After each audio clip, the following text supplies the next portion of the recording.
तो कम अज कम रसूलुल्लाह के नाम पर आगे कदम बढ़ा देते। सिर्फ पाकिस्तान ही नहीं, पूरी दुनिया में तुम्हें इज्जत मिल जाती। लेकिन बाबा जी फरमाते थे फिर के गली गली तबाह, ठोकरे सबकी खाए क्यों। अब जाओ प्यूटन भी ठोकरे खाओ, अब जाओ अमेरिका भी ठोकरे खाओ, और अब जाओ यूरोपीय यूनियन के आगे हाथ जोड़ो कि हम मस्कीन है, गरीब है, हमारी जबान फिसल गई, हमसे जबानी लर्जिश हो गई। ये जबानी नहीं हुई, ये मेरे मालिक ने तुमसे करवाया है।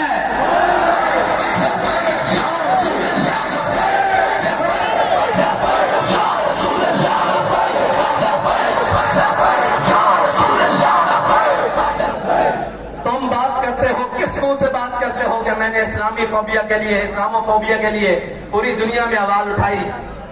और मुनाफिक आजम, मेरे ख्याल से जलील आजम, मुनाफिक आजम, सुन तो सही ये बात, तुझे गैरत नहीं आती ये बात करते हुए? इतना बेशर्म इंसान है तू। जिस असेंबली में अक्सरियत रखता था, अब नहीं है, अक्सरियत रखता था, उस असेंबली में एक नामूस रिसालत के लिए करारदाद तो पास नहीं करवा सका, तो तू बनता है लीडर के मैंने इस्लामोफोबिया में बात की है। बेशरम, तूने आफिया सिद्दीकी के लिए भी बात की थी, तूने जनाब मुल्क के अंदर 1 करोड़ नौकरियां देने की भी बात की थी, तूने उन चोरों लुटेरों के एहतसाब की भी बात की थी, तूने वो जनाब पंजाब के डाकुओं की भी बात की थी। लेकिन खुदाए लम यज़ल को मंजूर ये है कि जिसको कौम आखिरी उम्मीद समझती है, अल्लाह उसको गलियों में रुलवा रहा है। कि आखिरी उम्मीद ये नहीं है, पाकिस्तान की कौम और पाकिस्तान की पहली और आखिरी बात सिर्फ हुजूर सैयद आलम सल्लल्लाहु अलैहि वसल्लम का दीन है।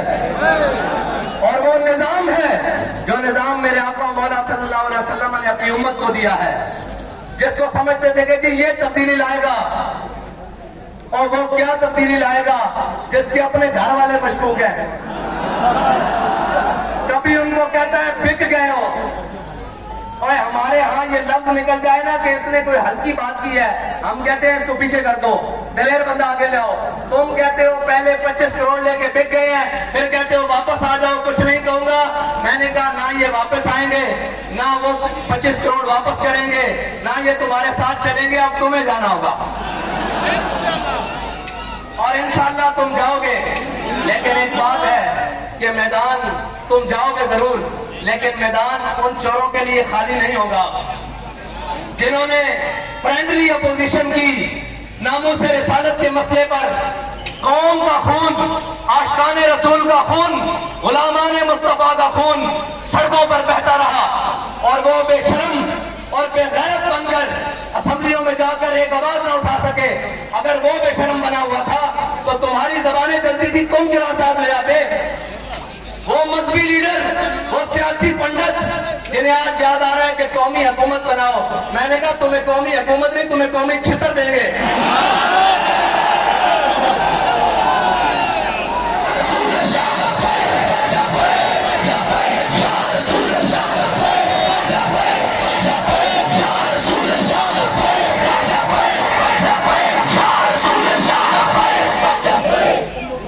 तुम इतने बेशर्म हो चुके हो कि तुमने 3 साल इस मुल्क की बुनियादों के साथ खेला गया।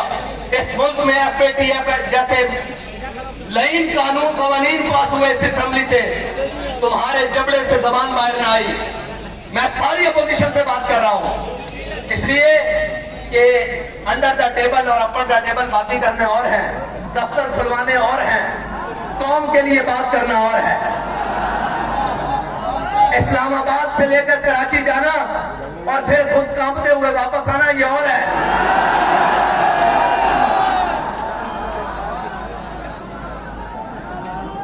और ये कहना कि हमें कुछ हिस्सा मिल जाए और उसके साथ उन लोगों के साथ राब्ते करने जिनके साथ 5 साल उनके खिलाफ बातें करते रहो, और जनाब जब वक्त आए इक़्तिदार लेने की, कहीं से रोशनी नजर आए, रोशनी क्या, जो कौम के भेड़िए हैं उनके लिए तो इक़्तिदार भी अंधेरा है, अंधेरा है इक़्तिदार। उन कौम के भेड़ियों को जरा लो नजर आए, इसी कौम ने तारीख की महंगी तरीन चीनी खरीदी, तुम कोई बात ना कर सके। इसी कौम ने अपने सामने FATF के कवानीन पास होते देखे और अपोजिशन खामोश रही, कोई बात नहीं की अपोजिशन ने, फ्रेंडली माहौल रखा। इन्हीं के सामने जनाब पूरी कौम महंगाई की चक्की में पिस कर रह गई, ये अपोजिशन पूरी खामोश रही। लेकिन जैसे ही इक़्तिदार की लच्छा नजर आना शुरू हुआ तो सबसे पहले लीडर की तरह मैदान में आ गए और सबसे पहले ये कहना शुरू कर दिया कि जी हम अदम एतमाद लाएंगे और हम जनाब इसको तख्त से उतारेंगे। तुम अदम एतमाद लाओ या ना लाओ, मैं तुम्हें बरसरे मिंबर ये खड़ा होकर कह रहा हूं, पूरी कौम तमाम पार्टी के ऊपर अदम एतमाद कर चुकी है। पूरी कौम इनकी सियासत के ऊपर, इनकी तर्ज हुकूमत के ऊपर और इनके मुनाफिकाना रवैया के ऊपर अदम एतमाद कर चुकी है। अब रही बात इलेक्शन की, तो तुम इलेक्शन की तैयारियां कर रहे हो, जो हम पहले तैयार हैं, मैदान में बैठे हैं।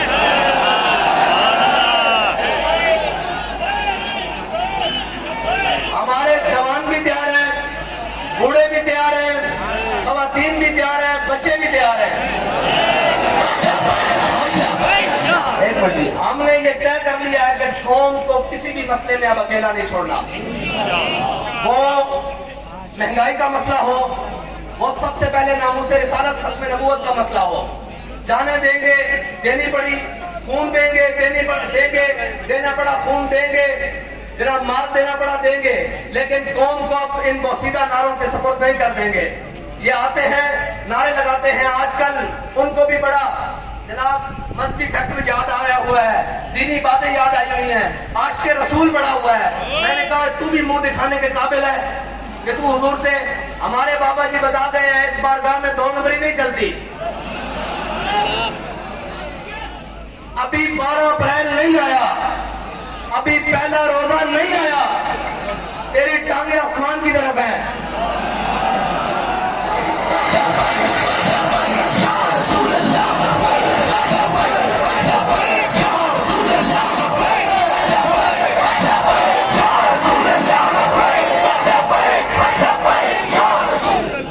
मीडिया का जदीद दौर है, हर शख्स का किरदार सामने खुल के उसके सामने है कि वो कौम के मुंतखब नुमाइंदे, जिनको कौम लाखों वोट देकर भेजती है असेंबली में, उनकी कीमत सिर्फ 25-25 करोड़ और 50-50 करोड़ रुपया है। जो अपने जमीर बेच रहे हैं, वो इधर हो या उधर हो, ये सारे जमीर फरोश हैं। क्या आपको इनसे उम्मीद है कि ये पाकिस्तान को इन मुश्किल हालात में से निकालेंगे? और जमीर फरोश भी हैं, कश्मीर फरोश भी हैं और हमशीर फरोश भी हैं। इनसे बड़ा तारीख में बाबा जी फरमाते थे ये मट्टी कीमती है बादशाहों के खजीनों से, अभी तक इस्लाम मालदार है ऐसे सफीनों से, अभी तक सदा रही है तुर्बत के सीने से। अगर जिल्लत का जीना हो तो मौत अच्छी है जीने से। याद रखना, कौमों के उरूज जवाल का म्यार हमेशा कौमों का किरदार और कौम के रहनुमाओं का किरदार होता है।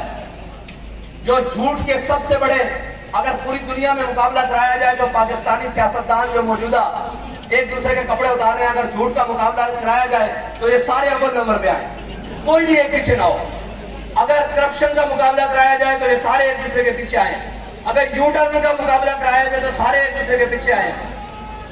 और वो जो कहते थे कल तक कि मियां सांप, आज मियां साहब के जवाई बने हुए हैं। कोई बात नहीं, मैं तो कहता हूं अल्लाह ताला मजीद तुम्हें नंगा करे कौम के सामने, कि तुम खाते वक्त सारे इकट्ठे हो और दिखाने के दांत और हैं तुम्हारे, झूठ बोलते हो कि तुम्हें कौम का दर्द है। मरसू मरसू सिंध न डेसू, मैं क्या ना ना ना ना, मरसू मरसू सिंध को कुछ न डेसू है आप।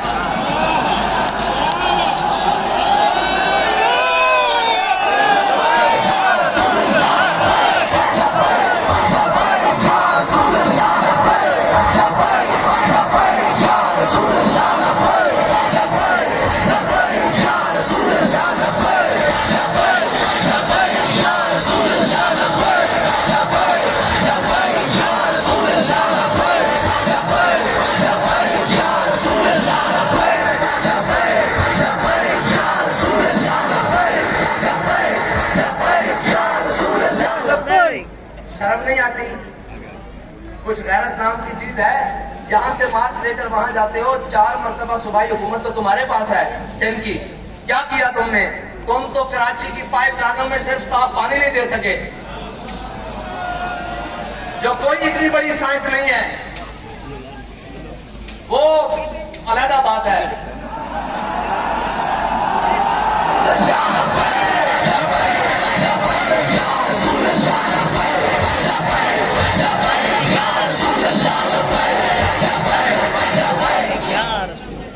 और यहां से वहां जाकर कहते हो, क्या तुमने जो तुम्हारी जिम्मेदारी थी, क्या तुमने कौम को वो जरूरियात पूरी की है?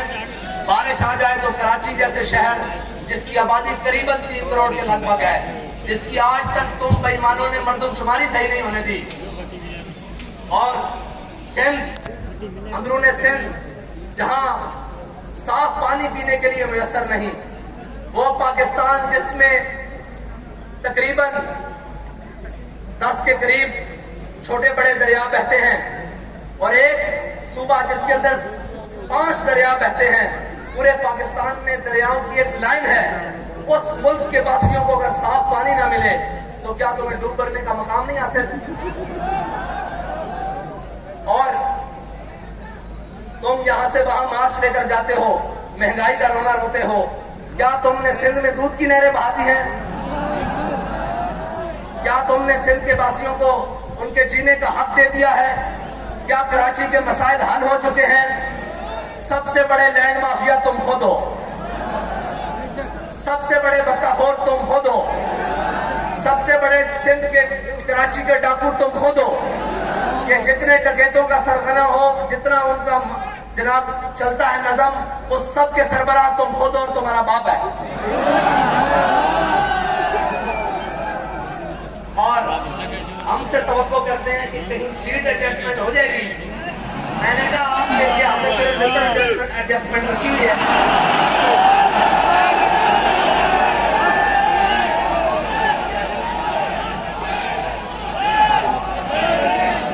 भाई इसलिए कि सीट, और मेरी बात सुनो, शादी नहीं माननी, शादी नहीं माननी, वो हमने नारा लगाना है जिससे इनके जिगर पिघलते हैं।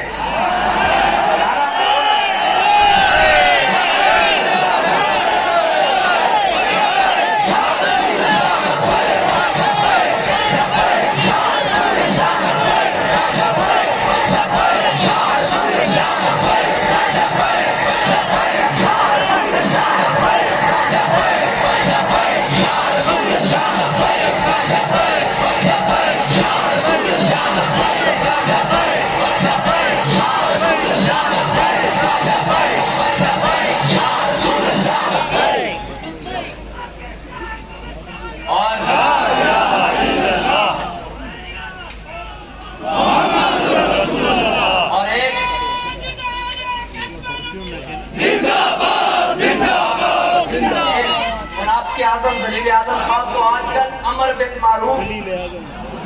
मारूफ आई हुई है, और मैंने कहा भाई अमर बिन मारूफ जिनके नामे नामी से नेकी नेकी बनी है ना, पहले उनकी इज्जत की तो बात करो।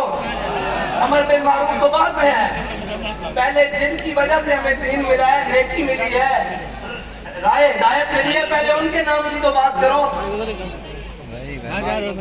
ये 2 नंबरियां नहीं चल सकती। और काश कि वो वक्त तुमने ना खोया होता। तुम्हें आना तो मैदान में ही पड़ा है ना। हम तुम्हें कहते थे ये कुर्सी 4 दिन की है, आना तुमने कौम नहीं है, और तुम्हें लगाना मैदान ही पड़ेगा। काश के ये मैदान तुमने हुजूर की नामूस के लिए लगाया होता। काश के ये बयान तुमने हुजूर सैयद आलम सल्लल्लाहु अलैहि वसल्लम की नामूस रिसालत के लिए दिया होता। आज तो रो रहे हो कि न्यूट्रल जानवर होते हैं। मैंने कहा जितनी देर तुम न्यूट्रल रहे हो उतनी देर तो जानवर बनो। खान साहब 8 महीने तक कट गया हूं ना अंदर है, बाकी साहब बात चल रहे हैं।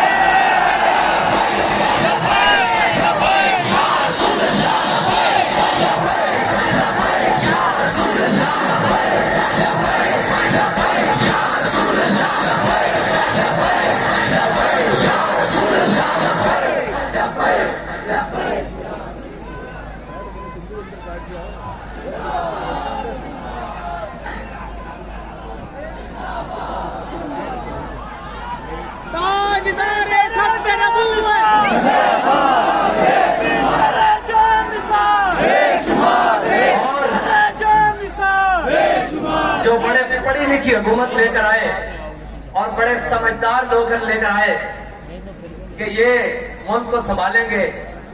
उन पढ़े लिखों ने पाकिस्तान का हाल ये किया कि पहले पाकिस्तान सिक्योरिटी रिस्क पर था, इसको सरहदी खतरात थे, अब ये माशी रिस्क पर है।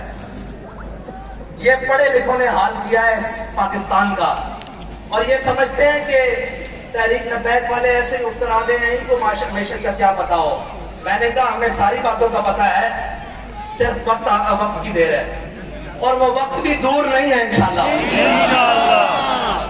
मईशत दुरुस्त करना पढ़े लिखों का काम है ही नहीं, मईशत दुरुस्त करना डंडे वालों का काम है। अगर पढ़े लिखों का काम हो गए तो आज जहांगीर तरीन साहब को सामने बिठा लो, वो कहेंगे सबसे ईमानदार मैं हूं। आज अलीम खान को सामने बिठाओ, सबसे ईमानदार वो है। सारों को छोड़ो, सबसे बड़े डाकू जरदारी को बिठा लो, उससे बड़ा चोर बाहर से इंपोर्ट करके बुला लो, नवाज शरीफ, उसको बिठा लो। वो कहेगा मुझसे दयानतदार कोई नहीं है। कौम का पैसा वापस लाने के लिए तुमने क्या कर ढोंग किए, लेकिन तुम्हारी नीयत ठीक नहीं थी। अगर नीयत सही हो तो हमारे बाबा जी फरमाते थे, हजरत उमर बिन अब्दुल अजीज सिर्फ मस्जिद से सर के घर तक गए थे तो आधा इस्लाम नाफिज हो चुका था। उन्होंने कहा था मैं आते ही गवर्नर हाउस की दीवारें गिराकर इसको यूनिवर्सिटी बना दूंगा। हमारा ये दावा नहीं है कि हम गवर्नर हाउस गिराकर उसको यूनिवर्सिटी बनाएंगे। हमारा दावा यह है कि हमारा गवर्नर हाउस में नहीं रहेगा, उसकी इमारत को जहां भी सरकारी इस्तेमाल की जरूरत पड़ी हम उसको करेंगे। हम बात वो करेंगे जिस पर अमल करके दिखाएं। हम कौम को वो सबज बाग नहीं दिखाएंगे जो दिखाकर हमें यू टर्न लेने पड़े और झले और सीधा हथकड़ियां पा के फांसी वाली चक्की जाके यू टर्न नहीं लिया। साढ़े बाबा जी ने सानू यू टर्न सिखाया ही नहीं। हमारे बाबा जी ने हमें एक ही बात सिखाई है, कोई यार दी गल सुना मुल्ला, ना लंबे पैंडे पा मुल्ला, ना इल्मा विच। हाँ, ये जो जमा तफरीक की सियासत, ये जो मईशत का अदम इर्तिकाज है, ये सारी चीजें अगर कोई खत्म कर सकता है तो वो तहरीक लब्बैक या रसूलुल्लाह कर सकती है। क्योंकि ना हमारे किचन किसी ब्लैक लिस्ट और ब्लैकिए के पैसों से चलते हैं, ना हमारी गाड़ियों में पेट्रोल किसी 2 नंबर चीनी बेचने वाले के पैसों से आता है, ना हम इस मुल्क को खाने वालों के हेलीकॉप्टरों में सैर करते हैं।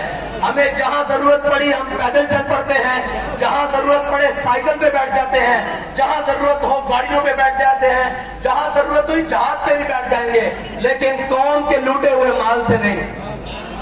क्योंकि तुम इसलिए कुछ नहीं कर सकते इन चोरों के बारे में, इन महंगाई बढ़ाने वालों के बारे में, इनके बारे इसलिए कुछ नहीं कर सकते क्योंकि तुम्हारे किचन इनके पैसों से चलते हैं, तुम्हारी अयाशियां इनके पैसों पर मुनहसर हैं, और तुम्हारी सारी चीजें इनके जनाब एटीएम कार्ड्स पर है। हमारा एटीएम एक ही है कि उन्हें जाना, उन्हें जाना, उन्हें जाना, न रखा गैर से काम। तो कराची वालों, बाबा जी हमें एक बात बता गए हैं कि चलने में बरकत है। जब तक चलते रहोगे मंजिल तुम्हारी करीब आती रहेगी, और जितना तेज चलोगे, जितनी लगन से चलोगे, जितने इखलास से चलोगे, तुम्हारी मंजिल उतनी करीब होगी। लेकिन एक बात याद रखना मेरी, और वो बात को कान खोल कर सुन लेना कि तुम्हारा दुश्मन, तुम्हारा रकीब, तुम्हारा हासिद तुम्हें जेलों में लेकर जाकर तुम्हारा कुछ नहीं बिगाड़ सका, तुम्हें शहीद कर कर, तुम्हें जख्मी कर कर तुम्हारा कुछ नहीं बिगाड़ सका। अब वो तुम्हारी सफों में दरारें पैदा करने की कोशिश कर रहा है।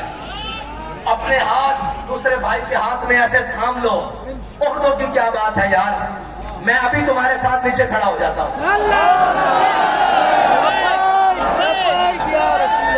इन चीजों की कोई हैसियत नहीं।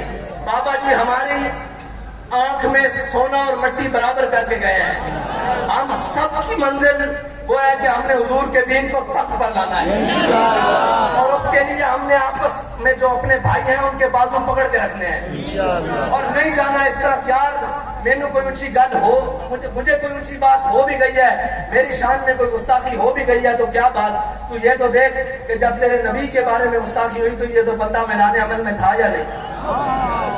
कुछ नहीं होता। ये चार अब दुश्मन की आखिरी ज़रब है, वो आपकी सफों को तोड़ना चाहता है, लेकिन आप अपनी सफे ज्यादा मजबूत करके उसको ये पैगाम दे दें कि मर जाएंगे, जालिम की हिमायत नहीं करेंगे। अब आपका पैगाम अपने आप को मुत्तहिद करना, और गली गली में जाओ, कूचे कूचे में जाओ, नगर नगर में जाओ, हर दरवाजा खटकाओ, उन्हें बताओ कि उम्मत के असल वारिस आ गए हैं, कौम के हकीकी तर्जुमान आ गए हैं, पाकिस्तान को अपनी मंजिल की तक पहुंचाने वाले वो लोग हुजूर के गुलाम आ गए हैं, जिनको ना इक़्तिदार की लालच है, ना जनाब पैसे की हवस है। उनको अगर किसी मकसद की लालच है, वो ये है कि ये उम्मत हुजूर सैयद आलम सल्लल्लाहु अलैहि वसल्लम के दामन से वाबस्ता होकर खुशहाल हो जाए, और हम सब की निजात हुजूर सैयद आलम सल्लल्लाहु अलैहि वसल्लम के दीन के साथ और उनके निजाम से वाबस्ता रहने की है। इंशाअल्लाह ये जो महंगाई हुई है ना, इसमें कौम का भी एक कसूर है। आखिरी बात कर रहा हूँ कि आप कह रहे थे तब्दीली आ रही हो, आजमा रही हो, थोड़ा जा आजमा लीजिए, अगर कोई मजीद कसर है तो फिर आजमा लो। है अब इन सब चोरों डाकुओं से जान छुड़ाओ और हुजूर सैयद आलम सल्लल्लाहु अलैहि वसल्लम के दीन को तख्त पर लाने की मेहनत करो, सुबह शाम मेहनत करो, और इस तरह निकलो कि तुम्हें किसी की झिझक नहीं होनी चाहिए, किसी की शर्म नहीं होनी चाहिए। वो पूरा सिंध लूट कर अगर महंगाई मार्च कर सकता है, आजादी मार्च कर सकता है, तो हम तो वो हैं कि जिनके दामन पर ना करप्शन का दाग है, ना गद्दारी का दाग है, ना बैरून मुल्क से बैरून पैसा भेजने का दाग है, ना लिसानी दाग है, ना कौमियत का दाग है। हमने तो नारा ही वो लगाया जो पूरी उम्मत का नारा है कि मन सबका नबी जन, मन सबका नबी जन। अल्हम्दुलिल्लाह रब्बिल आलमीन।